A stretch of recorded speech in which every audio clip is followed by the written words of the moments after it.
This video is brought to you by AKSIAS. Hello everyone, welcome to AKSIAS. ఈరోజు current affairs May 12, 2020. ఈరోజు మనం Hindu and Eenadu ఎడిటోరియల్స్లో and important articles discuss చేసుకుందాం. ఈనాడులో వచ్చిన ఒక ఇంపార్టెంట్ ఆర్టికల్, నిన్న జరిగిన పిఎం అండ్ ఆల్ సీఎంస్ కాన్ఫరెన్స్లో తెలంగాణ చీఫ్ మినిస్టర్ చెప్పిన స్టేట్మెంట్ ఇది. రైళ్లు ఇప్పుడే వద్దు అని చెప్పేసి. అంటే ఒక్కో స్టేట్ ఒక్కోలా దీనికి రిప్లై ఇస్తుంది. ఎందుకంటే మనకు మైగ్రేషన్ ఢిల్లీ నుంచి ముంబై, కోల్కతా, హైదరాబాద్, బెంగళూరు, చెన్నై ఇలా కొన్ని సిటీస్ నుంచి మనకు ఈ మధ్యలో ఉండే బీమారు స్టేట్స్లో కానీ, ఇక్కడ ఉండే అన్డెవలప్డ్ విదర్భ స్టేట్స్ కానీ, లేకపోతే ఇక్కడ ఉండే ట్రైబల్ స్టేట్స్ ఆఫ్ ఛత్తీస్గఢ్ కానీ, ఇక్కడ ఉండే ట్రైబల్ స్టేట్స్ ఆఫ్ కేరళ కానీ, ఇక్కడ నుంచి మన మైగ్రేషన్ అంతా ఇన్వర్డ్ మైగ్రేషన్ జరుగుతూ ఉంటుంది. కానీ ఇప్పుడు ఈ కోవిడ్ వల్ల, ఎకనామిక్ యాక్టివిటీ లేని వల్ల రివర్స్ మైగ్రేషన్ జరుగుతుంది. రివర్స్ మైగ్రేషన్కి ప్రస్తుతానికి ఢిల్లీ నుంచి అన్ని స్టేట్స్లోకి కొన్ని ట్రైన్స్ని తీసుకొస్తున్నారు. ఆ ట్రైన్స్ వల్ల అక్కడికి అంటే ఆ డెస్టినేషన్ స్టేట్స్కి వచ్చే ప్రజల్లో ఆ వైరస్ ఉంటుంది అనే ఉద్దేశంతో కొన్ని స్టేట్స్ దీన్ని అపోజ్ చేస్తున్నాయి. సో తెలంగాణకి ఎవరైతే వస్తున్నారో వాళ్ళు వైరస్ క్యారియర్స్గా మారే అవకాశం ఉంటుంది. కొన్ని స్టేట్స్, కేరళ లాంటి స్టేట్స్ అయితే వాళ్ళు వచ్చిన వాళ్ళందరూ హోమ్ క్వారంటైన్గా ఉండాలి అని చెప్తుంది. కర్ణాటక లాంటి స్టేట్స్ అయితే ప్రతి ఒక్కరికి టెస్ట్ చేసి లోపలికి రానిస్తామని చెప్తుంది. 2 days 3 days అయినా సరే. అలా ఒక్కో స్టేట్ ఒక్కోలా దీనికి రిప్లై ఇస్తుంది.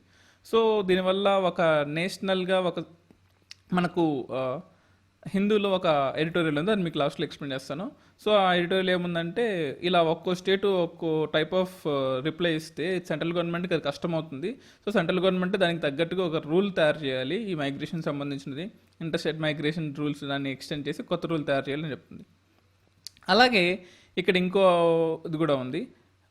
తెలంగాణ చీఫ్ మినిస్టర్ ఎఫ్ఆర్బిఎంని సడలించాలి. అలాగే తెలంగాణ కాదు, కేరళ, కర్ణాటక, తెలంగాణ అండ్ మహారాష్ట్ర ఇండస్ట్రియల్ స్టేట్స్లో ఉండేవాళ్ళు, అంటే మరీ ముఖ్యంగా అర్బన్ స్టేట్స్ తమిళనాడు, గుజరాత్, మహారాష్ట్ర, తెలంగాణ ఇటువంటి స్టేట్స్ అన్నీ కూడా ఈ ఎఫ్ఆర్బిఎంని సరిచేయండి, ఎఫ్ఆర్బిఎం పరిమితి పెంచండి అని సెంట్రల్ గవర్నమెంట్ రిక్వెస్ట్ చేస్తున్నాయి.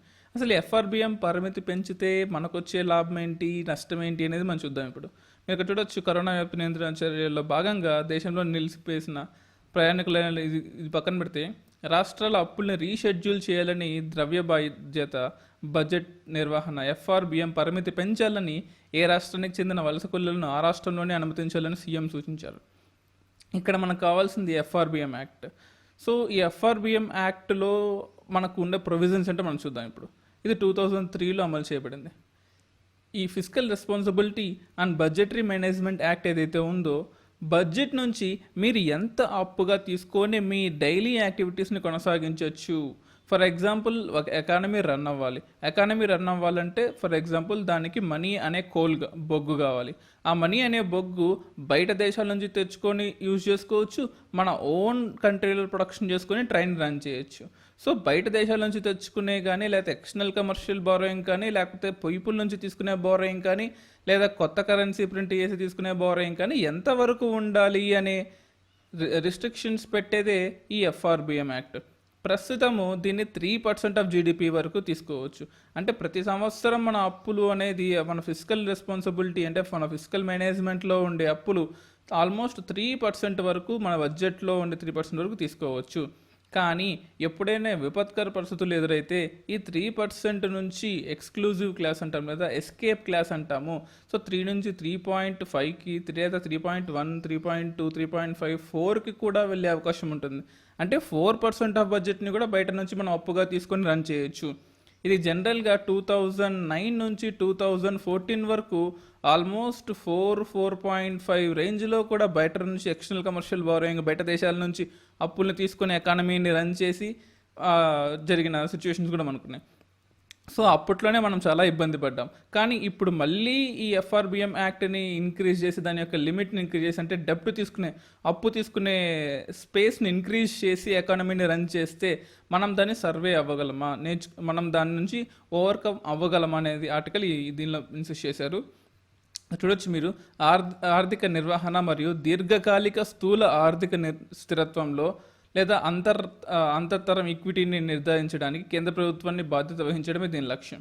సో సెంట్రల్ గవర్నమెంట్ కానీ, స్టేట్ గవర్నమెంట్ కానీ, they should take responsible for this FRBM act 2004లో 12th ఫైనాన్స్ కమిషన్ యొక్క సిఫార్సుల మేరకు రాష్ట్రాలకు రుణ ఉపశమనాన్ని ఆయా రాష్ట్రాల చట్టాల అమలును అనుసంధించాయి. అంటే సెంట్రల్ ఎఫ్ఆర్బిఎం ఎలాగైతే ఉందో స్టేట్ ఎఫ్ఆర్బిఎంస్ కూడా, అంటే సెంట్రల్లో జీడిపి మీద కాన్సన్ట్రేషన్ చేస్తూ ఎఫ్ఆర్బిఎం ఎలాగైతే ఉందో స్టేట్లో ఉండే జిఎస్డిపిల మీద కాన్సన్ట్రేట్ చేస్తూ ఒక ఎఫ్ఆర్బిఎం తయారు చేసుకోండి. మీరు కూడా మీ బడ్జెట్లలో ఉండంటే సెంట్రల్ గవర్నమెంట్ ఒక రూల్ పెట్టింది, స్టేట్ గవర్నమెంట్స్ మాకు అది వర్తించదు కాబట్టి మేము ఇష్టం వచ్చినట్టు మా దానిలో 3% కాకుండా 30% మేము అప్పులు తెచ్చుకొని మా స్టేట్ని రన్ చేసుకుంటాము అంటే నెక్స్ట్ వచ్చే గవర్నమెంట్ కష్టం అవుతుంది, సెంట్రల్ గవర్నమెంట్కి బర్డన్ పడుతుంది. నెక్స్ట్ వచ్చే జనరేషన్స్, అంటే సస్టైనబుల్ డెవలప్మెంట్ అంటాం కదా, సస్టైనబుల్ డెవలప్మెంట్ అనేది రిసోర్సెస్ ఒక్కదానికే కాదు, ఎకానమిక్ కూడా ఉంటుంది. మీరు మొత్తం మీరంతా అప్పులు తెచ్చుకొని బతికేస్తే మీ పిల్లలకి వాళ్ళ పిల్లలకి ఏముంటుంది, అప్పులు తప్ప ఏం మిగలవు. సో అలా జరగకుండా ఉండడానికి ఈ ఎఫ్ఆర్బిఎం యాక్ట్ మనకు యూజ్ అవుతుంది. అలాగే కేంద్ర ప్రభుత్వ ఆర్థిక కార్యకలాపాలలో ఎక్కువ పారదర్శకత మరియు మధ్యకాలిక చట్టంలో విధానం యొక్క ప్రవర్తన చూస్తుంది. అంటే ఫిజికల్ డిసిప్లిన్ అని కూడా అంటాం. అంటే మీరు అప్పులు ఎక్కువగా తీసుకుంటూ ఖర్చులంతా రెవెన్యూ ఎక్స్పెండిచర్ మీద పెడుతూ క్యాపిటల్ ఎక్స్పెండిచర్ మీద ఏం పెట్టకపోయినా కానీ మీ మీద కొంచెం నెగిటివ్ యాక్షన్ తీసుకునే అవకాశం ఉంటుంది. నెక్స్ట్ ఫైనాన్స్ కమిషన్లో మీకు ఇచ్చే డబ్బులు తగ్గిస్తారనమాట. సో రెవెన్యూ ఎక్స్పెండిచర్ కన్నా capital expenditure important, physical discipline important, అది ఈ యాక్ట్ ఇన్సిస్ట్ చేస్తుంది. Target of 3.1% for March 2023. So 2023 కల్లా 3.1% పెట్టుకోండి, అంటే 3 కన్నా కొంచెం ఎక్కువ తీసుకోండి లోన్లు, పర్లేదు. అలాగే ఫ్యూచర్లో తగ్గించుకుంటూ పోవాలి. 2020 మార్చ్ 31 వరకు జీడిపిలో 3% ఆర్థిక లోటును ప్రభుత్వం నిర్దేశించగా ఎన్కేసింగ్ కమిటీ 2016 నిర్దేశించింది. అలాగే 2020-21లో 2.8%కి తీసుకురావాలి, 23కి 2.5% తీసుకురావాలి. ఇది ఏంటి అంటే ఇప్పుడు జరిగిన కోవిడ్ వల్ల ఫైనాన్షియల్ ఎకనామిక్ యాక్టివిటీస్ అన్నీ కూడా స్టాప్ అయిపోవడం వల్ల మనకు ఎక్స్ట్రాగా ఫ్యూయల్ కావాలి. అంటే మీకు చెప్పాను ఆల్రెడీ, ఒక బండిలో ఇంజిన్ అంతా ఒక 1 month 2 months ఆగిపోతే చౌక్ పట్టుకుని ఎక్స్ట్రా ఫ్యూయల్ని డంప్ చేసి ఎలాగైతే బండిని స్టార్ట్ చేస్తామో అలా క్వాంటిటేటివ్ ఈజింగ్ మనం ఇప్పుడు కావాలి. కాబట్టి ఇప్పుడు 3.1% పెట్టుకున్నా ఏం కాదు, అంటే ఎక్కువ అప్పు తీసుకున్నా ఏమీ కాదు అనే ప్రొవిజన్ పెట్టుకుంది ఇప్పుడు. కానీ ఎన్కేసింగ్ కమిటీ నిర్దేశించిన లక్షణాలు ఏంటి, పోను అప్పు శాతాన్ని తగ్గించుకుంటూ పోవాలి, అంటే డెవలప్మెంట్ పెరగాలంటే అప్పు తగ్గించుకుంటూ పోవాలని చెప్పింది అనమాట. సో ఎస్కేప్ క్లాస్ అంటే ఏంటో చూద్దాం. సెక్షన్ 4(2) ఆఫ్ ద యాక్ట్లో ఏముందంటే centre can exceed the annual fiscal deficit target citing certain grounds. అంటే సెంట్రల్ గవర్నమెంట్ సెక్షన్ 4(2) ప్రకారం ఎస్కేప్ క్లాస్ ప్రకారం ఎక్స్ట్రా అప్పులు తీసుకోవచ్చు. ఎప్పుడెప్పుడు తీసుకోవచ్చు, నేషనల్ సెక్యూరిటీ థ్రెట్ వచ్చినా, వార్ వచ్చినా, నేషనల్ కెలామిటీ వచ్చినా, అగ్రికల్చర్ మొత్తం కొలాప్స్ అయిపోయినా, స్ట్రక్చరల్ రిఫార్మ్స్ ఏదైనా జరిగినా, అంటే మొత్తం ఇంకొక కొత్త అంటే మనకు 3-tier సిస్టమ్ లాగా 4-tier సిస్టమ్ కానీ, లేకపోతే అర్బనైజేషన్ మొత్తం ఆపాలనుకున్నట్లు ఏదైనా స్ట్రక్చరల్ చేంజెస్ వచ్చినా, decline in real output growth of the quarter by last 3 percentage points below the average of previous 4 quarters. So over period of time ఒక సంవత్సరం పొడవునా కూడా ఒక 1.5 year 1 year 1.5 year పొడుగునా డెవలప్మెంట్ అనేది తగ్గిపోతూ ఉంటే అప్పుడు కూడా మనం ఎకనామీని బూస్ట్ చేయడానికి దీన్ని ఎస్కేప్ క్లాస్ని వాడుకోవచ్చు. చూడండి, ఇప్పుడు కొత్తగా అంటే April 30th 2020లో ఇచ్చిన ఒక బిజినెస్ లైన్లో ఇచ్చిన ఒక article, states need more funds than allowed by FRBM act. FRBM act ఇచ్చిన లిమిటేషన్స్ కన్నా 0.5% ఎక్కువే తీసుకోండి, పర్లేదు, తప్పేం లేదు అని చెప్పేసి ఈ ఆర్టికల్ ఇన్సిస్ట్ చేస్తుంది. అలాగే ఫైనాన్షియల్ ఎక్స్ప్రెస్లో వచ్చిన ఒక ఆర్టికల్, ఇది రీసెంట్గా వచ్చిన ఒక article, states should avail 0.5% physical deficit deviation. అంటే మీరు తీసుకునే 3.5 టార్గెట్ కన్నా మనం ఏమనుకున్నాము, ఈ 3.5 టార్గెట్ కాస్త 2.5కి తీసుకురావాలనుకుంటున్నాం. అంటే ఈ 3 టార్గెట్ని చూడండి, ఇక్కడ ఈ 3% టార్గెట్ మనం ఏదైతే పెట్టుకున్నామో దాన్ని 2.5కి తీసుకురావాలని మనం అనుకుంటుంటే ఈ కోవిడ్ వల్ల అది 3.5కి వెళ్ళిపోతుంది. ఈ ఎక్స్ట్రా డెఫిసిట్ ఏదైతే ఉందో మనం ఫ్యూచర్లో దీన్ని పూరించుకోవాలి అని చెప్పేసి కూడా ఈ ఆర్టికల్లో ఉంది. రకరకాల ఆర్టికల్స్ ఫైనాన్షియల్ ఎక్స్ప్రెస్లో, మన బిజినెస్ లైన్లో మంచి ఆర్టికల్స్ ఉంటాయి. హిందూ పేపర్ల కన్నా కూడా మనకు హిందూ సంబంధించిన బిజినెస్ లైన్లో ఎక్కువ ఉంటాయి, ఎకనామిక్ సంబంధించిన ఆర్టికల్స్ అన్నీ కూడా. సో అదొకటి. నెక్స్ట్ ఈనాడులో వచ్చిన ఇంకొక ఆర్టికల్, ఒకేసారి కొంటే 3 పంటలు. జనరల్గా మనం హై ఈల్డింగ్ వెరైటీస్ అంటాం, దానిలో జెనెటిక్ మోడిఫికేషన్స్ చేసి ఒక సీడ్లో ఒకసారి మాత్రమే గ్రో అయ్యి ఇంకోసారి దాన్ని రీగ్రోత్ అయ్యే విధంగా లాక్ చేస్తారనమాట. ఈ మనకు వెస్ట్రన్ కంపెనీస్, అమెరికన్ కంపెనీస్ కానీ, లేకపోతే ఇంకేదన్నా ఈ బ్రిటన్ కంపెనీస్ కానీ, ప్యారిస్ కంపెనీస్ కానీ, ఇవన్నీ కూడా మనకు వాళ్ళ దగ్గర నుంచి కొనే పంటలో జెనెటిక్ మోడిఫికేషన్ చేసి ఆ జీన్ రీప్రొడ్యూస్ అవ్వకుండా లాక్ చేసి మళ్ళీ సీడ్ వాడి దగ్గర కొనాలి మనం. అంటే ఒక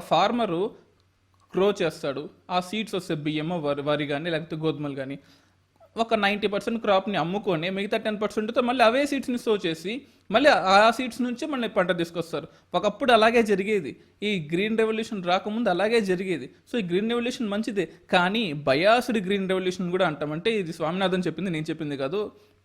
స్వామినాథన్ బుక్లో ఉంటుందన్నమాట ఇది, అగ్రికల్చర్ అండ్ ఇట్స్ డెవలప్మెంట్ అని చెప్పేసి. అందులో ఒక సపరేట్ చాప్టర్ ఉంటుంది. ఈ గ్రీన్ రెవల్యూషన్ బయాస్డ్గా ఉంది, మన ఫ్యూచర్లో దాన్ని ఆ జెనెటిక్ మాడిఫికేషన్స్ని అడ్డుకోవాలి అని చెప్పి 1970s చెప్పాడు. దాన్ని 2020లో మన అగ్రికల్చర్ యూనివర్సిటీ వాళ్ళు దాన్ని నిజం చేశారు.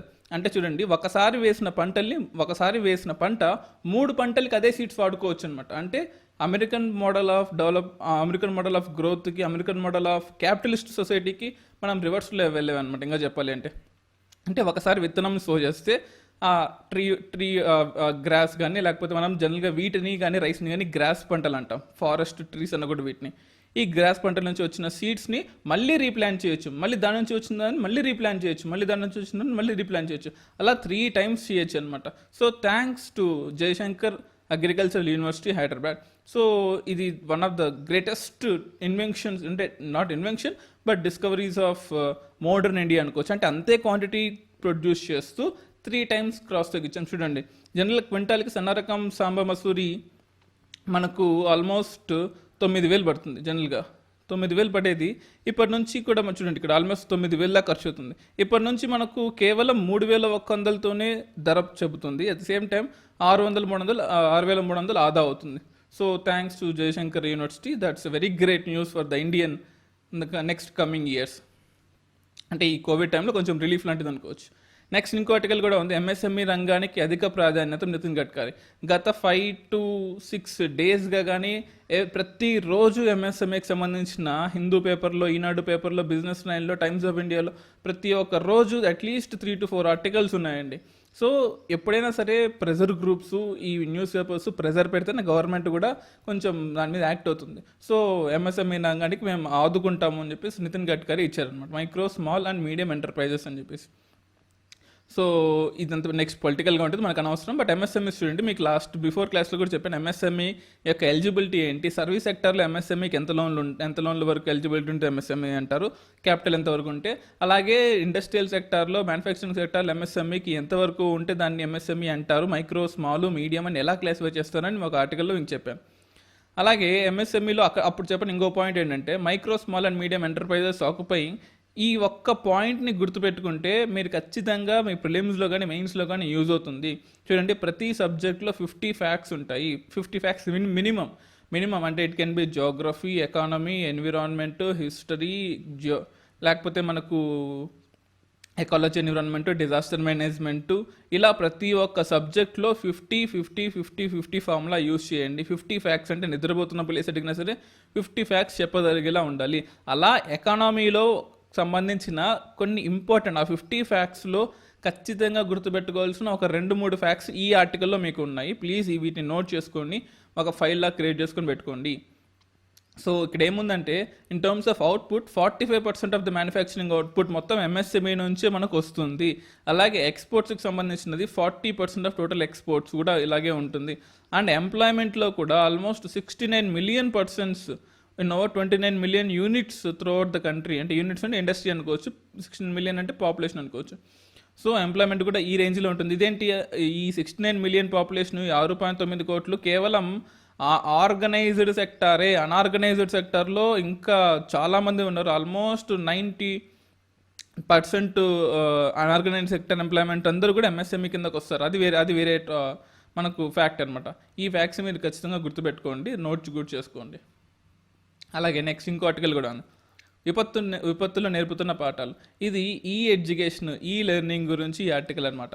సో జనరల్గా మనకు అర్బన్ ఏరియాస్లో, లేకపోతే ఆక్స్ఫర్డ్ స్కూల్లో, లేకపోతే క్యాంబ్రిడ్జ్ స్కూల్లో, లేకపోతే న్యూ హొరైజన్ స్కూల్లో, ఇలా కొన్ని ఇంటర్నేషనల్ ఇండియన్ స్కూల్స్ ఏవైతే ఉన్నాయో వాళ్ళు ఇంట్లో కూర్చొని ప్రిపేర్ అయ్యే విధంగా వాళ్ళ సాఫ్ట్వేర్ సిస్టమ్స్, వాళ్ళ ఆన్లైన్ క్లాసెస్ అవన్నీ కూడా ఉంటాయి. కానీ గవర్నమెంట్ స్కూల్లో ఉండే స్టూడెంట్స్కి జనరల్గా ఈ ఆన్లైన్ యాక్సెసిబిలిటీ తక్కువగా ఉంటుంది. మీకు గుర్తుందో లేదా, 2015లో ఆంధ్ర గవర్నమెంట్ ఇండోనేషియన్ గవర్నమెంట్తో and at the same time Malayan గవర్నమెంట్తో కలిసి ఒక ప్రాజెక్ట్ని స్టార్ట్ చేస్తుంది. దాని ప్రకారం అక్కడ ఉండే టీచర్స్ ఇక్కడ వాళ్ళకి టీచ్ చేస్తారనమాట. సో అలా 1-2 రిమోట్గా ప్రాజెక్ట్ స్టార్ట్ అయ్యాయి తప్ప ఆల్ ఓవర్ ఇండియా ఆన్లైన్ కోర్సెస్కి లేదా ఆన్లైన్ ఎడ్యుకేషన్ సిస్టమ్కి పెద్దగా ఇంట్రెస్ట్ చూపించట్లేదు. కానీ ఇప్పుడు ఈ కరోనా క్రైసిస్ వల్ల it can be government school కావచ్చు, ప్రైవేట్ స్కూల్ కావచ్చు. గవర్నమెంట్ స్కూల్కి రిసోర్సెస్ లేవా ఏంటి? ప్రైవేట్ స్కూల్ కన్నా గవర్నమెంట్ స్కూల్స్కి రిసోర్సెస్ ఎక్కువగా ఉన్నాయి. సో ఈ గవర్నమెంట్ స్కూల్స్ ఇప్పటి నుంచి కూడా అందరూ ఆన్లైన్లో వెళ్ళాలి. ఎందుకంటే ఈ కరోనా ఎఫెక్ట్ వచ్చే 2 years వరకు కూడా ఉంటుంది. 2 years యొక్క ఎడ్యుకేషనల్ పీక్ టైంని స్టూడెంట్స్ వేస్ట్ చేసుకోకూడదు. కాబట్టి స్కాలర్షిప్స్ ఇస్తున్నాయి, లేకపోతే భౌతిక దూరం ఇస్తున్నాయి, ల్యాప్టాప్ కానీ ట్యాబ్ కానీ స్కాలర్షిప్లకు గవర్నమెంట్ ఇస్తూనే అలా సగం సగం చొప్పున ఇది కాకుండా కంప్లీట్గా ఆన్లైన్ క్లాసెస్ మీద ఇన్సిస్ట్ చేయాలి. ఇప్పుడు అలా చేస్తే మన గవర్నమెంట్ స్కూల్లో ఉండే ఎడ్యుకేషన్ సిస్టమ్ బాగవుతుంది, అంటే నాశనం అయిపోకుండా ఉంటుంది. అట్ ద సేమ్ టైం ఇది కనుక డెవలప్ అయితే ఇంకా ప్రైవేట్ స్కూల్కి గవర్నమెంట్ స్కూల్కి డిఫరెన్సెస్ ఉండవు, ఇద్దరు ఒకటే అవుతారు. ఒక అర్బన్ ఏరియాలో గవర్నమెంట్ స్కూల్కి 5 acres ఉంటే ప్రైవేట్ స్కూల్కి 50 yards కూడా ఉండదు అనమాట ప్లేస్. కానీ అందరూ ప్రైవేట్ స్కూల్కి ఇన్సిస్ట్ చేస్తారు. సో గవర్నమెంట్ స్కూల్లో ఉండే బెనిఫిట్స్ని యూజ్ చేసుకోండి అని చెప్పేసి ఇలా ఉంటుంది. గూగుల్, జూమ్ ఇవన్నీ కూడా డిగ్రీ, పీజీ స్థాయిలో ఇవన్నీ కూడా చేయండి అని చెప్పేసి ఈ ఆర్టికల్ ఇన్సిస్ట్ చేస్తుంది మనకు. Yes, that's very very important, మనం చేయాల్సిందే. And at the same time ఎందుకు ఉంటుందంటే ఈ లెర్నింగ్ మీద 2006లో ఒక 300 marks ఎస్సే వచ్చింది. బట్ 300 marks అండి ఎస్సే వచ్చింది. సో మళ్ళీ ఇది రిపీట్ అవ్వదని గ్యారంటీ ఏం లేదు. మనకు యూపీఎస్సీలో వచ్చే ఎస్సేలు రిపీట్ అవుతూ ఉంటాయి. సో లెర్నింగ్లో అంటే అప్పట్లో ఈ లెర్నింగ్ కొత్త కాబట్టి ఈ లెర్నింగ్ యొక్క కెపాసిటీ ఏంటి అని చెప్పింది. అలాగే 2013లో కూడా సైన్స్ అండ్ టెక్నాలజీలో ఈ లెర్నింగ్ మీద ఒక 15 mark క్వశ్చన్ వచ్చింది అనమాట. అప్పుడు 15 marks క్వశ్చన్ ఉంటుంది. సో అంటే ఇవి ఏదో ప్రిలిమ్స్కి వస్తాయని కాదు, బట్ మెయిన్స్ కూడా ఇంపార్టెంట్. నెక్స్ట్ మనకు ఇంకో ఆర్టికల్ కూడా ఉంది. మనకు మీ అందరికి తెలిసే ఉంటుంది, వైజాగ్లో జరిగిన ఎల్జీ పాలిమర్స్ యాక్సిడెంట్లో అది మానవ తప్పిదమని నిన్న ఇచ్చిన సెంట్రల్ గవర్నమెంట్ కమిటీ కూడా చెప్పింది. సో దాని ప్రకారంగా ఈరోజు నిన్న ఈవినింగ్ స్టెప్స్ తీసుకున్నారు. మిగిలిపోయిన 13,000 tons ఆఫ్ స్టెరైన్ని సౌత్ కొరియాకి రివర్స్లో పంపించేస్తున్నారు. సౌత్ కొరియా నుంచి కెమికల్స్ని ఇంపోర్ట్ చేసుకొని ఇక్కడ ఉండే చీప్ లేబర్తో ఇక్కడ ప్రొడక్షన్ యూనిట్స్ తయారు చేసి ఇక్కడ నుంచి వరల్డ్ మొత్తానికి, ఇండియా మొత్తానికి ప్లాస్టిక్ని, సింగిల్ యూస్ ప్లాస్టిక్ని తయారు చేసే ఈ ఎల్జీ పాలిమర్స్లో జరిగిన యాక్సిడెంట్ వల్ల ఆ స్టెరైన్ ఏదైతే సౌత్ కొరియా నుంచి మనం ఆల్రెడీ ఇంపోర్ట్ చేసుకున్నామో అలా ఇంపోర్ట్ చేసుకున్న స్టెరైన్ని మళ్ళీ తిరిగి వాళ్ళకే పంపిస్తున్నాం అనమాట. ఇక్కడ చూడొచ్చు, ఎల్జీ పాలిమర్స్లో మిగిలి ఉన్న స్టెరైన్ని దక్షిణ కొరియాలోని క్యాపిటల్ సియోల్లో ఉన్న ఆ సంస్థ ప్రధాన కార్యాలయానికి తరలిస్తున్నారు. సో 13,000 టన్నుల్లో 6,000 టన్నుల్ని ఒకసారిగా, మిగతా 5,000 టన్నులని ఇంకొకసారిగా పంపిస్తున్నారు. సో ఇప్పుడు కొన్ని ఇంటర్నేషనల్ ఆర్గనైజేషన్స్ దీని మీద నిన్న ఈవినింగ్ జరిగిన డిసిషను నిన్న నైట్కి వెస్టర్న్ కంట్రీస్లో మార్నింగ్ కాబట్టి టైమ్స్ ఆఫ్ న్యూయార్క్ టైమ్స్లో కొన్ని ఆర్టికల్స్లో వచ్చారన్నమాట. ఇది బెసెల్ కన్వెన్షన్కి అగేన్స్ట్గా ఉండకుండా చూసుకోవాలి ఇండియా అని చెప్పేసి. సో ఈ బెసెల్ కన్వెన్షన్ అంటే ఏంటి చూద్దాం ఇప్పుడు ఫస్ట్ మనం. సో 1989లో Basel convention on the control of transboundary migration of hazardous waste and their disposal. ఒక కంట్రీ నుంచి ఇంకో కంట్రీకి హజార్డస్ మాలిక్యూల్స్ కానీ, హజార్డస్ వేస్ట్ కానీ, హాని జరిగే వేస్ట్ కానీ ఒక కంట్రీ నుంచి ఇంకో కంట్రీకి వెళ్ళాలి అంటే కొన్ని నార్మ్స్, కొన్ని రిస్ట్రిక్షన్స్ ఉన్నాయి. ఆ రెస్ట్రిక్షన్స్ని మనం బసెల్ కన్వెన్షన్ అంటాము. బసెల్ నార్మ్స్ వేరు అండి, ఎకనామిక్స్ సంబంధించిన బసెల్ నార్మ్స్ వేరు, మనకు ఎన్పిఎస్ దాని మీద ఉంటుంది. అంటే రెండింటి కన్ఫ్యూజ్ అవుతుంది. ఇది ఆల్రెడీ 2 times యూపీఎస్సీ క్వశ్చన్ అనమాట, బసెల్ నార్మ్స్, బసెల్ కన్వెన్షన్ మీద. సో ఈ Basel convention the world's environmental agreement on waste, ఈ వేస్ట్ లేకపోతే మాలిక్యులర్ వేస్ట్, బయోరెమిడికేషన్ వేస్ట్. మనం ఆస్ట్రేలియా నుంచి కొన్ని బయోరెమిడికేషన్ వేస్ట్ ఇంపోర్ట్ చేసుకుంటున్నాము, కొన్ని వెస్టర్న్ కంట్రీస్ నుంచి ప్లాస్టిక్ వేస్ట్ని ఇంపోర్ట్ చేసుకుంటున్నాము. అలాగే మనము రకరకాల ఈ వేస్ట్ని ఇంపోర్ట్ చేసుకుంటున్నాము. అది ఇంపోర్ట్ చేసుకోకూడదు అని చెప్పేసి బసెల్ కన్వెన్షన్ చెప్పింది అనమాట. ఎవరి వేస్ట్ వాళ్ళ దగ్గరే పెట్టుకోవాలి అని చెప్పింది. సో అలాగే ఇంకో ఆర్టికల్ కూడా ఉంది హిందూలో, సేమ్ దానికి సంబంధించిన Andhra Pradesh to send back 13,000 tons of styrene to south Korea అని చెప్పేసి. సో సేఫ్టీ ప్రోటోకాల్ ప్రకారం ఇక్కడ మనం గుర్తుపెట్టుకోవాల్సింది ఏంటంటే హజార్డస్ అండ్ అదర్ వేస్ట్, అంటే ఆ హిందూ ఆర్టికల్ సంబంధించిన మ్యాటర్ అనమాట ఇది. Hazardous and other waste management and transboundary movement rules 2016. మనకి ఇంటర్నేషనల్గా బసెల్ కన్వెన్షన్ ఎలాగైతే ఉందో అలాగే ఇండియాలో కూడా మనం ఒక లా తయారు చేసుకున్నాము. అదేంటంటే hazardous and other waste management and transboundary movement rules 2016. Next వచ్చే ప్రతి ఒక్క ఎగ్జామ్లో Group 1 మెయిన్స్ కావచ్చు, Group 2 కావచ్చు, లేకపోతే సివిల్స్ ప్రిలిమ్స్ కావచ్చు, ఈ లా మీద ఇన్సిస్ట్ చేసే అవకాశం ఉంటుంది. ఎందుకంటే వరల్డ్ దీని మీద ఇన్సిస్ట్ చేసింది. ఇది ఏం జరుగుతుందో ప్రపంచానికి ఇంకా కరెక్ట్గా తెలియదు కాబట్టి వాళ్ళు చెప్పింటారు. బట్ దీని గురించి మనము నేర్చుకోవాల్సిన అవసరం మన దగ్గర అయితే ఉంది. సో ఇది మన దగ్గర ఉన్న వేస్ట్ని ఇంపోర్ట్ చేయడం కాదు, ఎక్స్పోర్ట్ చేయడం కాదు, మన దగ్గర ఉన్న వేస్ట్ మనం ఎక్స్పోర్ట్ చేయట్లేదు, ఆల్రెడీ మనం ఇంపోర్ట్ చేసుకున్న హజార్డస్ కెమికల్ని వాళ్ళకే తిరిగి ఎక్స్పోర్ట్ చేస్తున్నాము. ఇది ఎక్స్పోర్ట్ కూడా కాదు, రిటర్న్ పంపిస్తున్నాం, రిటర్న్ గిఫ్ట్ లాంటిది అంతే, రిటర్న్ పంపిస్తున్నాం. సో దీన్ని మనం బసల్ కన్వెన్షన్లోకి తీసుకోకూడదు అని సెంట్రల్ గవర్నమెంట్ చెప్పిందనమాట. సో బసల్ కన్వెన్షన్లోకి ఈ ట్రేడ్ని మీరు కన్సిడర్ చేయొద్దు, ఇది మేము జస్ట్ రిటర్న్ పంపిస్తున్న ట్రేడ్ మాత్రమే అని చెప్తుంది. అలాగే సాలిడ్ ప్లాస్టిక్ వ్యర్థాలను ప్రత్యేక ఆర్థిక మండలాలు సెజ్లోకి లేకపోతే మరియు ఎగుమతి ఆధారిత యూనిట్లు, ఎక్స్పోర్ట్ యూనిట్స్ కానీ లేకపోతే వీటితో సహా దేశంలోకి దిగుమతి చేసుకోవడం నిషేధించబడింది. అంటే ఈ రూల్స్ ప్రకారము, ఈ 2016 రూల్స్ ప్రకారము స్పెషల్ ఎకనామిక్ జోన్స్లో కానీ లేకపోతే ఎక్స్పోర్ట్ ఓరియంటెడ్ జోన్స్లో కానీ బయట కంట్రీస్ నుంచి ఈ కంట్రీలోకి ఇంపోర్ట్ చేసుకోకూడదు. సో మీకు తెలిసే ఉంటుంది, that is one movie, Singam 3 అని ఒక మూవీ ఉంటుంది సూర్యాది. అందులో స్పెషల్ ఎకనామిక్ జోన్ ఇది. ఈ స్పెషల్ ఎకనామిక్ జోన్లో మా ఇష్టం వచ్చింది మేము ఇంపోర్ట్ చేసుకొని మేము లోకల్గా డిస్పోజ్ చేసుకుంటాము అంటే హీరో దానికోసం ఫైట్ చేస్తాడు. సో అలాంటిదే అనమాట ఈ hazardous and other waste management transboundary movement rules 2016 సంబంధించింది. అప్పట్లో చాలా న్యూస్లో వచ్చిందన్నమాట. 2016, 2015లో, 2017లో ఆ 3 years చాలా న్యూస్లో వచ్చింది. మనం ఆస్ట్రేలియా నుంచి వేస్ట్ని, నెక్స్ట్ అమెరికా నుంచి వేస్ట్ని, జపాన్ నుంచి వేస్ట్ని తెప్పించుకుంటున్నాం, దానివల్ల లోకల్ పాపులేషన్ ఇంపాక్ట్ అవుతుంది. ఈ మూవీ కూడా తీశారు. సో పట్టు వ్యర్థాలను ఎగుమతి చేసే వారికి ఇప్పుడు పర్యావరణ, అటవీ, వాతావరణ మార్పుల మంత్రిత్వ శాఖ అనుమతి అవసరం నుండి మినహాయింపు ఇస్తుంది. సో పట్టు వ్యర్థాలను, ఎందుకంటే ఇండియాలో మనకు జనరల్గా పట్టు వ్యర్థాలు ఉంటాయి. అంటే మనకు ఇవన్నీ కూడా జనరల్గా చెప్పాలంటే ఆర్గానిక్ వేస్ట్ అనమాట. ఈ ఆర్గానిక్ వేస్ట్లో మళ్ళీ 2 రకాలు ఉంటాయి, bioremediation waste, pure organic waste. ఈ ప్యూర్ ఆర్గానిక్ వేస్ట్లో ఇండియా అయితే ఎగ్జామ్షన్ ఇచ్చింది, ఓకే సిల్క్ ఎక్స్పోర్ట్స్ అయితే మీరు ఇచ్చుకోండి, ఏం కాదు ఎక్స్పోర్ట్ చేసుకోండి అని. సో అదొకటి. నెక్స్ట్ ఇంకో ఆర్టికల్ కూడా ఉంది, కుష్టు టీకా పనిచేస్తుంది అంటే కరోనా వైరస్కి మనకు కుష్టుకి లెప్రసీ నుంచి వచ్చే వ్యాక్సిన్ ఏదైతే ఉందో అది కూడా పనిచేస్తుంది అని చెప్పేసి. సో ఔషధాల రివర్స్ ఇంజనీరింగ్ పైన నమ్ముకున్నామని ఐఐసిటి డైరెక్టర్ ఎస్ చంద్రశేఖర్ గారు అన్నారు. సో మనకు institute of chemicals technology IICT ఇండియాలో one of the biggest and biggest అంటే not in terms of size but in terms of research capacity. Journals publish చేసేవాళ్ళు, IEEE journals publish చేసేవాళ్ళు. Springer లింక్లో కానీ మనకు ఈ ఇన్స్టిట్యూట్ ఆఫ్ కెమికల్ టెక్నాలజీస్ యొక్క articles కోకొల్లలుగా ఉంటాయి. ప్రపంచం మొత్తం కూడా మన ఆర్టికల్స్ని చదువుతూ ఉంటుంది ఈ Indian institute of chemical technology సంబంధించిన ఆర్టికల్స్ని. సో తనేం చెప్తున్నాడంటే ఔషధాల రివర్స్ ఇంజనీరింగ్నే మేము నమ్ముకున్నాము, ఎందుకంటే ఇండియాలో బడ్జెట్ అలొకేషన్స్లో మనం రీసెర్చ్ అండ్ డెవలప్మెంట్కి డెవలప్ చేసేది కేవలం 0.8% ఆఫ్ జీడిపి. సో మనకు వచ్చే అవుట్పుట్లు కూడా అలాగే ఉంటాయి. వెస్ట్రన్ కంట్రీస్ చూసుకున్నట్లయితే 2%, 3%, 4, 6, స్వీడన్ లాంటి కంట్రీస్లో మనకు ఇంత % ఆఫ్ జీడిపి వాళ్ళు బడ్జెట్ మీద స్పెండ్ చేస్తున్నారు. సో ఆబ్వియస్లీ వాళ్ళకి రిజల్ట్స్ తొందరగా వస్తాయి. ఇప్పటికిప్పుడు మనం 0.8 నుంచి 4% ఆఫ్ జీడిపిని మనం మార్చే అవకాశం లేదు. ఒకవేళ ఇప్పుడు స్టార్ట్ చేసినా ఇంకో 2-3 ఏళ్ళు పడుతుంది. ఈ 2-3 ఏళ్లలో మనకు వేరే కంట్రీస్లో వ్యాక్సిన్ వచ్చింది, మీకు గుర్తు ఉంటుంది. ట్రంప్ వ్యాక్సిన్ మేము కనుక్కునే స్టేజ్లో ఉన్నాము, ఇప్పుడు మనం ప్రపంచంతో ఒక డీల్ మాట్లాడదాము అని చెప్పాడు. కానీ ఇండియా మాత్రం మా దగ్గర ఉన్న హైడ్రోక్లోరోక్విన్ని అందరికీ ఫ్రీగా అయినా ఇస్తామని చెప్పేసి ఇండియా చెప్పింది. So that is the difference between socialism and capitalism. But అది మన ఇష్యూ కాదు ఇక్కడ. సో ఇప్పటికిప్పుడు మనం 0.8% ఆఫ్ జీడిపి నుంచి 4% ఆఫ్ జీడిపికి మారినా కానీ ఇంకో 2-3 years ఈజీగా పడుతుంది.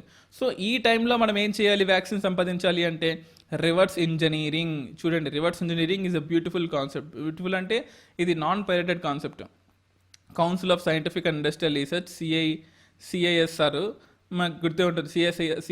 CISR మనకు ఒక మ్యాగజైన్ రిలీజ్ చేస్తుంది, సైన్స్ రిపోర్టర్ అని. ఆ science reporter magazine that is not part of this reverse engineering, but ఈ సైన్స్ రిపోర్టర్లో మనకు ఆల్మోస్ట్ ప్రతి ప్రిలిమ్స్కి 2-3 క్వశ్చన్స్ ఈ సైన్స్ రిపోర్టర్ మ్యాగజైన్ నుంచి వస్తాయి. మెయిన్స్కి అయితే ఖచ్చితంగా 2-3 క్వశ్చన్స్ కూడా వస్తాయి. ఆల్మోస్ట్ ఒక 20-30 మార్క్స్ ఈ సైన్స్ రిపోర్టర్ మ్యాగజైన్ నుంచి వస్తాయి. సో ఈ CSIR పక్కన పెడితే మనకు ఈ వ్యాక్సిన్ తయారు చేయాల్సింది భారత్లో ఉత్పత్తి కావాల్సిందే. భారత్లో వేరు శాఖల FDA అనుమతులు పొందిన ఉత్పత్తి ప్లాంట్లు వేల సంఖ్యలో ఉన్నాయి. కానీ ఇక్కడ ప్రాబ్లం ఏంటి అంటే, ఇక్కడ చూడండి, సో ప్రపంచంలో ఎక్కడైనా ఒక కొత్త ఔషధం తయారు చేస్తే దానికి పేటెంట్ ఉన్నప్పటికీ వారు చేసిన విధానం ప్రాసెస్లో కాకుండా మనం మార్చి వేరే విధానంలో చౌకధరగా దాన్ని తయారు చేస్తున్నాం. అంటే జెనరిక్ మెడిసిన్స్ టైప్ అనమాట. అంటే ఫర్ ఎగ్జాంపుల్ ఒక ట్యాబ్లెట్ ఉంది, లేకపోతే ఈ కరోనా వైరస్ వ్యాక్సినే ఉందనుకోండి. ఈ వ్యాక్సిన్ ఒక ట్యాబ్లెట్ తయారు చేసాము, ఆ ట్యాబ్లెట్ మనం జనరల్గా ఒక $500 పెట్టుకున్నారనుకోండి. ఎందుకంటే డిమాండ్ ఉంది కాబట్టి క్యాపిటలిస్ట్ కంట్రీస్ సోషలిజం గురించి ఆలోచించుకొని $500 పెట్టుకున్నాం. ఇండియా కేవలం $2-3 మాత్రమే మనం స్పెండ్ చేయగలం ఒక ట్యాబ్లెట్ మీద, మన మన మన ఎకనామిక్ స్టాండ్స్కి సంబంధించింది. సో ఇప్పటికిప్పుడు మనం $500 అయితే పెట్టలేము, ఎందుకంటే 35,000 మనం ఒక ట్యాబ్లెట్ మీద పెట్టలేము. మనం ఏం చేస్తాము, ఆ ట్యాబ్లెట్ ఒకటి కొనుక్కుంటాం, ఒక 10 ట్యాబ్లెట్లు ఉన్న కొంటాం. ఒక ట్యాబ్లెట్ తీసుకొని దాన్ని ముక్కలు చేసి దానిలో ఉన్న కెమికల్ ఫార్ములాని, దానిలో ఉన్న రకరకాల డిఎన్ఏ మోడిఫికేషన్స్ని, దానిలో ఉండే ఫార్ములాస్ ఏంటి అని రీసెర్చ్ చేసి, ఆ రీసెర్చ్లో మనకి ఏదైతే తెలుసుకుంటామో దాని మీద మనం రివర్స్ ఇంజనీరింగ్ చేసి, ఆ రివర్స్ ఇంజనీరింగ్ ద్వారా మన సంబంధించిన మన ఓన్ ట్యాబ్లెట్ని మనం తయారు చేసుకుంటాం. అది $10 $15 ఉంటుంది అనమాట. సో దాని మీద మళ్ళీ మనం డిస్కౌంట్లు లేకపోతే గవర్నమెంట్ సబ్సిడీలు ఇచ్చి $2 to $3 కంటే మన ఇండియాలో ఒక $100 ఒక ట్యాబ్లెట్ రిలీజ్ చేస్తాం అనమాట. సో రివర్స్ ఇంజనీరింగ్ అంటే ఒక కారు మీద మనకు పేటెంట్స్ ఉంటాయి, లేదా ఒక ట్యాబ్లెట్ మీద మనకు పేటెంట్స్ ఉంటాయి. మనం ఆ కారునో ట్యాబ్లెట్ను కొనుక్కొని దాన్ని ముక్కలు చేసి కారో లేకపోతే ట్యాబ్లెటో లేకపోతే కూలరో లేకపోతే ఏసీయో ఎలా తయారు చేస్తుందో తెలుసుకొని అదే ఫార్మాట్లో, అంటే అదే ప్రాసెస్ ఉపయోగించకుండా, అదే ఫార్మాట్ని ఉపయోగించకుండా ఆ టెక్నాలజీ ఇన్ఫ్యూజన్ ఏదైతే ఉందో దాన్ని ఉపయోగించి మనం ఇంకో సరికొత్త ట్యాబ్లెట్నో, ఇంకో సరికొత్త కార్నో, ఇంకో సరికొత్త మొబైల్లో కనుక్కుంటాం అనమాట. దాన్ని రివర్స్ ఇంజనీరింగ్ అంటుంది. అమెరికా దీని మీద మనకు WTO వరల్డ్ ట్రేడ్ ఆర్గనైజేషన్స్లో చాలా కేసులు ఉన్నాయి మన మీద. బట్ మన పని మనం చేసుకుంటూనే పోతాం. దాని మీద రివర్స్ ఇంజనీరింగ్ WTO ప్రకారం నెగిటివ్ ఏమీ కాదు. సో ఇది ఇంకోటి, కరోనాపై పోరులో భారత్ యొక్క పెద్ద మనసు. ఆల్మోస్ట్ 90 కంట్రీస్కి మనం రకరకాల హెల్ప్ చేసాం. ఆల్మోస్ట్ 120 crores సంబంధించిన మెడిసిన్స్ కానీ, హైడ్రోక్లోరోక్విన్ కానీ, లేకపోతే మనకు పారాసెటమాల్ కానీ, రకరకాల మందులన్నింటినీ కూడా మనం ఆల్మోస్ట్ 90 కంట్రీస్కి ఇచ్చింది. That is the greatness of India. But మీకు తెలిసే ఉంటుంది, అమెరికాలో ప్రెసిడెంట్ ట్రంప్ ఏమన్నాడు, will make a good deal అని కూడా స్టేట్మెంట్ ఇచ్చి దానివల్ల చాలా నెగిటివ్గా కూడా వచ్చింది. అలాగే ఇంకో ఆర్టికల్ కూడా ఉంది ఇక్కడ, సౌదీలో పన్నులు 3 సో మనకు చాలా కంట్రీస్ ఉంటాయండి. కేవలం single resource based countries, single export based countries, single source countries, single service countries, రకరకాల కంట్రీస్ ఉంటాయి.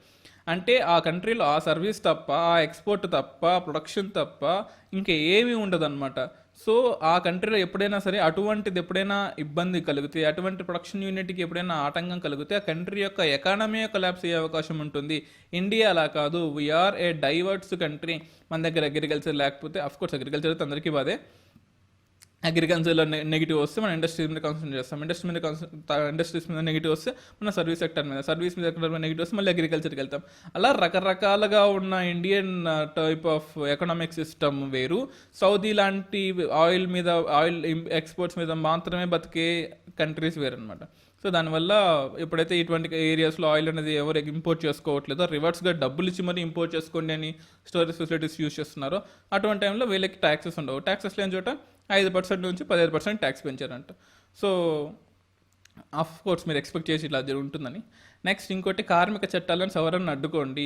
జనరల్గా మనకు లేబర్ లాస్లో కొన్ని సెంట్రల్ లాస్ ఉన్నాయి, కొన్ని స్టేట్ లాస్ ఉన్నాయి. కొన్ని స్టేట్స్ ఏం చేసాయంటే ఇటువంటి క్రైసిస్ టైంలో ఇండస్ట్రీస్కి బెనిఫిట్ ఇద్దామని చెప్పేసి, ఇండస్ట్రీస్ యొక్క మనీని పెంచుకుందామని చెప్పి, ఇండస్ట్రీస్కి కొంచెం బెనిఫిట్స్ ఇద్దామని చెప్పేసి లేబర్ యొక్క లాస్ని చేంజ్ చేస్తుంది. లేబర్ అంటే ఆ ఇండస్ట్రీ ఎలా చెప్తే అలా లేబర్ లాస్ని తయారు చేస్తుంది. అది మంచిది కాదు.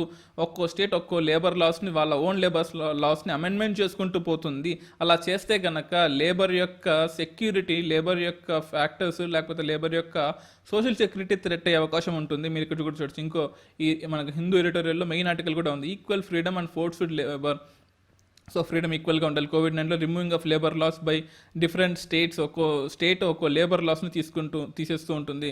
ఇలా తీస్తే మనకు ఫోర్స్డ్ లేబరు మీకు తెలిసే ఉంటుంది, ఆర్టికల్ 23కి వైలేషన్ అవుతుంది. సో మీరు ఫోర్స్గా ఒక లేబర్ని చేత పని చేయించినా కానీ, వాళ్ళకి సరైన జీతం ఇవ్వకపోయినా కానీ, లేదా మనకు మెన్కి ఉమెన్కి equal pay for equal work ఇవ్వకపోయినా కానీ, ఆర్టికల్ రైట్ టు ఈక్వాలిటీ పరంగా కానీ, ఆర్టికల్ 23 పరంగా కానీ, రకరకాల ఆర్టికల్స్ పరంగా అది వైలేషన్ అని చెప్పి ఉంటుంది. బట్ మనం మాత్రం ఈ లేబర్ లాస్ ఏవైతే ఉన్నాయో, ఈ లేబర్ లాస్ మీద సపరేట్ వీడియో చేస్తాము. Please have a look at this. Maybe ఈ వీక్ ఎండింగ్ కావచ్చు, లేదా నెక్స్ట్ వీక్ కావచ్చు. సో ఈ వీడియో చూడండి. అంటే ఈ మొత్తం మనకు national labour laws, state labour laws మీద ఉండే జడ్జిమెంట్స్, వీటి మీద I thought of making separate video here. So please have a look at this. So అందుకోసం ఈ ఆర్టికల్ని ప్రస్తుతానికి స్కిప్ చేస్తున్నాను. నెక్స్ట్ అలాగే కన్సెన్సస్, నాట్ కన్ఫెషన్. సో ఇందాక మీకు చెప్పాను కదండి. So central government 15 pairs of ట్రైన్స్ని ఢిల్లీ నుంచి, మేజర్ సిటీస్ ఆఫ్ ఢిల్లీ నుంచి మిగతా అన్ని సిటీస్కి పంపిస్తుంది. ఒక్కో స్టేట్ ఒక్కోలా మాట్లాడుతుంది. కొన్ని స్టేట్స్ ఏమో రండి పంపియండి మేము చూసుకుంటాం ఉంటుంది. కొన్ని స్టేట్స్ ఏమో తెలంగాణ లాంటి స్టేట్స్ మా స్టేట్కి రావద్దు ఉంటుంది. కర్ణాటక లాంటి స్టేట్స్ అయితే రండి కానీ మేము 2 to 3 days వాళ్ళని క్వారంటైన్లో పెట్టి వాళ్ళకి జబ్బు లేకపోతే స్టేట్లోకి అలౌ చేసుకుంటామని చెప్పింది. కేరళ లాంటి స్టేట్స్ మేము అందరినీ అలౌ చేస్తాము కానీ అందరినీ హోమ్ క్వారంటైన్లో పెడతామని చెప్పింది. అట్లా ఒక్కో స్టేటు ఒక్కోలా మాట్లాడడం వల్ల మనకు చూడండి, Karnataka Vance compulsory 14-day quarantine. అలా ఒక్కో స్టేట్ ఒక్కో చెప్పడం వల్ల సెంట్రల్ గవర్నమెంట్ కష్టం అవుతుంది. సెంట్రల్ గవర్నమెంట్ ఆల్రెడీ ట్రైన్స్ని ఇంకా రేపు ఎల్లుండో పంపించేద్దామన్న ఇదిలో ఉంది. సో ఆ టైం వల్ల సెంట్రల్ గవర్నమెంట్ కూడా మీరు అర్థం చేసుకోండి అని చెప్పేసి ఈ ఆర్టికల్లో ఉందన్నమాట. ఇక ఆల్రెడీ మనం డిస్కస్ చేసుకున్నాం ఇందాక. నెక్స్ట్, సిర్పూర్ పేపర్ మిల్లులో యాసిడ్ వాల్ లీకేజ్ జరిగింది. సో మీకు తెలిసే ఉంటుంది, మనకు నైవేలిలో థర్మల్ ప్లాంట్లో బ్లాస్ట్ జరిగింది, కోల్ థర్మల్ ప్లాంట్లో, ఎల్జీ పాలిమర్స్లో కానీ, ఛత్తీస్గఢ్లో జరిగిన పేపర్ మిల్లో యాక్సిడెంట్ కానీ, నెక్స్ట్ కాగజ్ నగర్ హైదరాబాద్లో జరిగిన యాక్సిడెంట్ కానీ. సో ఇవన్నీ ఎందుకు జరుగుతుంది? These are not some planned attacks ఏం కాదు ఇవి. సో ఇక్కడ ఏంటి అంటే మనం 40-45 days 60 days ఆల్మోస్ట్ ఒక ఇండస్ట్రీలో కెమికల్స్ ఉండే ఇండస్ట్రీలో మనం కనుక లాక్డౌన్ వల్ల దాన్ని యూజ్ చేయకపోతే కెమికల్స్ రకరకాల ఎస్టిఫికేషన్ కానీ లేకపోతే రకరకాల కెమికల్ చేంజెస్ జరిగి కొన్ని గ్యాసెస్ని రిలీజ్ చేస్తాయి. మన జనరల్గా ఏంటంటే కంట్రోల్ సిస్టమ్స్ అని ఉంటాయి. I'm not a chemical engineer but I'm instrumentation engineer. So మనకు ఉండే కంట్రోల్ సిస్టమ్స్లో లైక్ 1/4 నుంచి హాఫ్ వరకు మనము కెమికల్ లిక్విడ్ని స్టోర్ చేసుకుంటాం. రిమైనింగ్ 3/4 నుంచి 1/2 వరకు మనం ఖాళీ స్పేస్ మొదలు పెడతాం. ఎందుకంటే ఎప్పుడైనా ఫ్యూచర్లో ఒక 2 to 3 days కనుక ప్లాంట్ నడవకపోతే లేదా 5-6 days కనుక ప్లాంట్ నడవకపోతే ఆ గ్యాసెస్ అన్నీ ఈ ఎక్స్ట్రా కంటెంట్లో స్టోర్ అయిపోయి హీట్ని జనరేట్ చేస్తూ ఉంటాయి. అది ఎక్సెస్ అయితే మనకు మనం ఎక్స్టర్నల్ వాల్ నుంచి కంట్రోల్ యూనిట్కి పెడతాము. కంట్రోల్ యూనిట్ నుంచి ఇంకో ఎంటీ స్టోరేజ్ ట్యాంక్ పెట్టి ఆ ఎక్స్ట్రా గ్యాస్ని తీసేసుకుంటూ ఉంటాం. కానీ ఇండియన్ హిస్టరీలో ఎప్పుడు 60 రోజుల్లో లాక్డౌన్ ఎప్పుడు లేదు. మనం ఈ 60 రోజుల్లో లాక్డౌన్ ఉంది కాబట్టి ఇప్పటికిప్పుడు కొత్త ట్యాంకర్స్ని కొత్త బాయిలర్స్ని తీసుకొచ్చి మనం పెట్టే అవకాశం లేదు. సో అందువల్ల ఈ రీసెంట్ బ్లాస్ట్లు ఇవన్నీ కూడా ఎందుకు జరుగుతున్నాయంటే we are not planned for this industrial disaster, we are not planned for this COVID-19. So అంటే మరి మిగతా కంట్రీస్లో జరగట్లేదు ఎందుకు అంటే దే ఆర్ ప్రిపేర్డ్. వాళ్ళకి తెలుసు ఒక ఇండస్ట్రీ స్టార్ట్ చేసినప్పుడు వాళ్ళ ఇండస్ట్రియల్ స్టాండర్డ్స్ ప్రకారము మనకు జనరల్గా ఒక ట్యాంకర్ పెడితే దానికి ఒక బాయిలర్ పెడితే దానికి 2 to 3 బాయిలర్స్ ఎక్స్ట్రాగా స్టోర్ చేసుకుని పెట్టుకోవాలి. కానీ మన ఇండస్ట్రియల్ నామ్స్ ప్రకారం అలా పెట్టట్లేదు. దానివల్ల ఇవన్నీ జరుగుతున్నాయి అన్నమాట. సో ఇది మనకి ఇంపార్టెంట్. నెక్స్ట్ అలాగే SC setup panel to look into Jammu and Kashmir internet caps. So internet Jammu కాశ్మీర్లో ఎప్పటి నుంచో అంటే ఆర్టికల్ 317 అప్పటి నుంచి మనకు సరిగా అసలు ఇంటర్నెట్ లేదు. మధ్యలో ఒక 1 week ఇచ్చారు, మళ్ళీ తీసేశారు, మళ్ళీ 10 days ఇచ్చారు, మళ్ళీ తీసేశారు. సో సుప్రీంకోర్టు ఏం చెప్తుందంటే ఇంటర్నెట్ అనేది ఫండమెంటల్ రైట్. ఎస్, మీరు విన్నది నిజమే. Access to internet is a fundamental right rule supreme court. చూడండి, ఇంటర్నెట్ ఫండమెంటల్ రైట్ అని చెప్పట్లేదు. ఇంటర్నెట్ ఫండమెంటల్ రైట్ అంటే మాకు ఖచ్చితంగా 100 Mbps కావాలి, లేకపోతే మేము సుప్రీంకోర్టుకి వెళ్తామని చెప్తారు. లేదా మాకు 10 Mbps స్పీడ్ కావాలి, లేకపోతే మేము సుప్రీంకోర్టుకి వెళ్తాము, మాది మా ఫండమెంటల్ రైట్ అనొచ్చు. ఇక్కడ అనేది ఇంటర్నెట్ స్పీడ్ ఫండమెంటల్ రైట్ కాదు.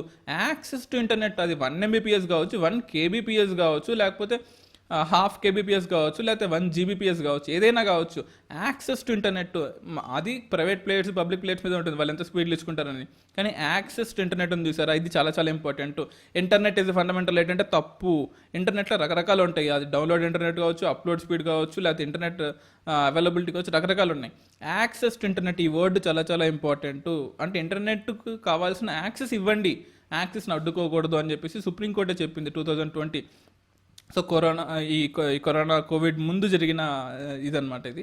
సో ఆర్టికల్ 19కి వైలేషన్ అవుతుంది. మీరు కనుక ఇంటర్నెట్ అడ్డుకున్నట్టయితే ఫండమెంటల్ రైట్ ప్రకారం వైలేషన్ అవుతుంది. మీరు చూడొచ్చు, ఫ్రీడమ్ ఆఫ్ స్పీచ్కి అగెయిన్స్ట్గా అవుతుంది, ఫ్రీడమ్ ఆఫ్ ఎక్స్ప్రెషన్కి అగెయిన్స్ట్ అవుతుంది. అలాగే ఆర్టికల్ 21A కూడా చూడండి, కాన్స్టిట్యూషన్ 86th అమెండ్మెంట్లో జరిగిన కాన్స్టిట్యూషన్ 2002 ఆర్టికల్ ప్రకారము, ఆర్టికల్ 21A ప్రకారము constitution of India to provide free and compulsory education to all children in the group of 6 to 14 years. So ఈ article 21 కూడా ఇది వైలేట్ అవుతుంది అని చెప్పేసి ఈ ఆర్టికల్లో, ఆఫ్ కోర్స్ ఈ ఆర్టికల్లో ఈ పేజ్ నెంబర్ 8లో కంటిన్యూ చేసాడు, అక్కడ ఉంది. బట్ ఇక్కడ మీకు జస్ట్ మాత్రమే చూపిస్తున్నాను. సో ఆర్టికల్ 19కి వైలేషన్గా ఉంది, ఆర్టికల్ 21Aకి వైలేషన్గా ఉంది. అట్ ద సేమ్ టైం ఇది యాక్సెస్ ఇంటర్నెట్ అనేది మనకు ఫండమెంటల్ రైట్తో సమానము. ఎందుకంటే ఇంటర్ప్రిటేషన్ ఆఫ్ ద కాన్స్టిట్యూషన్ అనేది ఇట్ ఈ supreme court, not prime minister, not president. మనకి ఇది 2019లో జరిగిన యూపీఎస్సీ ప్రిలిమ్స్లో కూడా వచ్చిందన్నమాట ఈ క్వశ్చన్ అనేది. సో ఏది ఫండమెంటల్ రైట్, ఏది ఫండమెంటల్ రైట్ కాదు అనేది సుప్రీంకోర్టు చేతిలో ఉంటుంది. సో ఈ సుప్రీంకోర్టు చేతుల ప్రకారం access to internet is also fundamental right అనమాట. సో లాస్ట్ ఆర్టికల్ అనమాట ఇది. సో మీరు చూసే ఉంటుంది వెదర్ వాచ్లో ప్రతిరోజు మనకు హిందూ పేపర్లో వెదర్ వాచ్ అని ఇలా వస్తూ ఉంటుంది. మనకు బాగా గమనించండి, నార్త్ ఈస్ట్ మాన్సూన్స్ ఇంకా కంప్లీట్ అవ్వక ముందే already south west monsoons start అయిపోయాయి. అంటే స్టార్ట్ అంటే మనకు జనరల్గా మనకి ఇక్కడ ఈస్టర్లీ జెట్ స్ట్రీమ్ అని ఉంటుంది. ఈస్టర్లీ జెట్ స్ట్రీమ్ అంటే 400 నుంచి 500 కిలోమీటర్ల స్పీడ్లో, కేఎంపిహెచ్ కిలోమీటర్ల స్పీడ్లో వెళ్ళే ఒక విండ్ అనమాట. ఇలా కొంచెం దూరంలో ఉంటుంది, ఆల్మోస్ట్ ఒక 10 to 15 కిలోమీటర్స్ ఒక బ్రాడ్నెస్తో ఆల్మోస్ట్ ఒక విండ్ అలా వెళ్తూ ఉంటుంది. అంటే ఇది ఒక గేట్ లాగా యాక్ట్ చేస్తుంది, ఒక గేట్ వే లాగా యాక్ట్ చేసి, సో ఒక రెస్ట్రిక్షన్ లాగా యాక్ట్ చేసి. అంటే చూడండి, మీకు సమ్మర్లో, మీకు ఆల్రెడీ చెప్పాను, సమ్మర్లో ఈ ఏరియా అంతా కూడా లో ప్రెజర్ ఉంటుంది, హీట్ ఎక్కువ ఉన్న చోట లో ప్రెజర్ ఉంటుంది. ఈ లో ప్రెజర్ అంటే ఏంటి, ఇక్కడ గ్యాసెస్ ఏమీ ఉండవు. గ్యాసెస్ని అట్రాక్ట్ చేయడానికి ఇది ఒక ఆప్షన్ అనమాట. సో ఇలా నార్త్ ఈస్ట్ మాన్సూన్ నుంచి గ్యాసెస్ అనేవి రాలేవు, ఎందుకంటే హిమాలయాస్ ఉన్నాయి కాబట్టి. ఈ పక్కన ఉండే ఈ Arabian sea ocean, Indian ocean, bay of Bengal ocean నుంచి విండ్స్ అన్ని లోపలికి రావాలని ట్రై చేస్తుంటాయి. కానీ ఇక్కడ ఉండే ఈస్టర్లీ జెట్ స్ట్రీమ్ యొక్క హై ప్రెజర్ ఇన్ఫ్లుయెన్స్ వల్ల, జనరల్లీ ఇండియా లో ప్రెజర్ ఉంటుంది, కానీ ఈస్టర్లీ జెట్ స్ట్రీమ్ యొక్క హై ప్రెజర్ వల్ల గ్యాసెస్ ఏమి లోపలికి రావు. ఎప్పుడైతే ఈ ఈస్టర్లీ జెట్ స్ట్రీమ్ అనేది వీక్ అయిపోతుందో కొన్ని గ్యాసెస్ ఎస్కేప్ అయిపోయి లోపలికి వచ్చే అవకాశం ఉంటుంది. సో అలా జరుగుతుంది ప్రస్తుతం అని చెప్పేసి ఐఎండీ మెట్రాలజికల్ డిపార్ట్మెంట్ పూణే ఆర్ట్ వెబ్సైట్లో కూడా ఉందన్నమాట. So this is all about current affairs for the day. My name is Dinesh Dandagurthi. Thank you everyone.